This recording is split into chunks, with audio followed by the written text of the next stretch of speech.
Four processes కూడా మనకి two types దొరుకుతాయి. జనరల్లీ ఇది నేర్చుకున్నాం మనం రెండు ఆపరేషన్స్ ఉంటాయి. Cold and hot working process. Cold operations and hot operations అంటారు. What is the meaning of cold and hot operations? For example hot operations అంటే the material is heated up to supersaturated temperature. Okay, supersaturated temperature కు heat చేస్తాం. ఎట్లాంటి stage ఇది depend upon metal to metal change అవుతూ ఉంటుంది.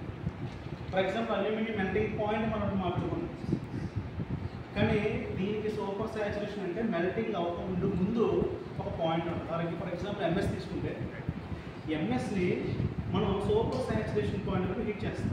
అంటే దాన్ని ఆ స్టేజ్ని ఏమంటారంటే ప్లాస్టిక్ స్టేజ్ అంటారు. ఏమంటారు? Plastic stage. ప్లాస్టిక్ స్టేజ్లో అది రెడ్డిష్ కలర్లో అవుతుంది, ఫామ్ అవుతుంది. ఆ రెడ్డిష్ కలర్లో మనకి లోడ్ అప్లై చేస్తే మనకి ఇష్టం ఉన్నది మొత్తం ఫామ్ అవుతూ ఉంటుంది. ఆ టైప్ దాన్ని మనం ఏమంటాం? హాట్ వర్కింగ్ ఆపరేషన్స్ అంటారు. కోల్డ్ వర్కింగ్ ఆపరేషన్స్ అంటే అండర్ రూమ్ టెంపరేచర్.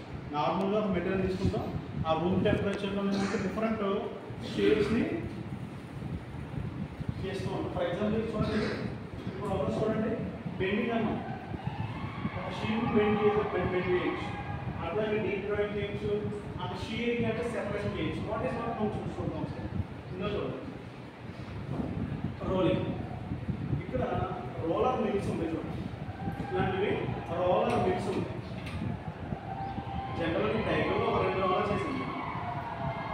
అదే మనకి నార్మల్ స్టీల్ ప్లాంట్స్ వెళ్తే రోలర్ మిల్స్ ఉంటాయి. అయితే ఈ రోలర్ మిల్స్లో డిపెండ్ అపాన్ ఈ రోలర్ యొక్క అడ్జస్ట్మెంట్ బట్టి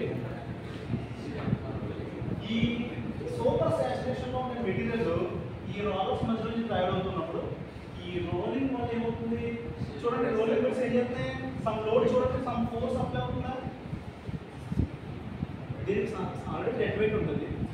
ఈ dead weight some force apply అవ్వడం వల్ల చూడండి ఇక్కడ ఏంటి డయామీటర్ ఏరియా చేంజ్ అయిందా, ఏరియా డిక్రీజ్ అయిందా చూడండి. ఎస్ అంటే ఏంటి, రోలర్ మిల్స్ రెడీ అవడం వల్ల మనకి ఫార్మింగ్ డిఫరెంట్ ఫార్మింగ్ అవుతుంది.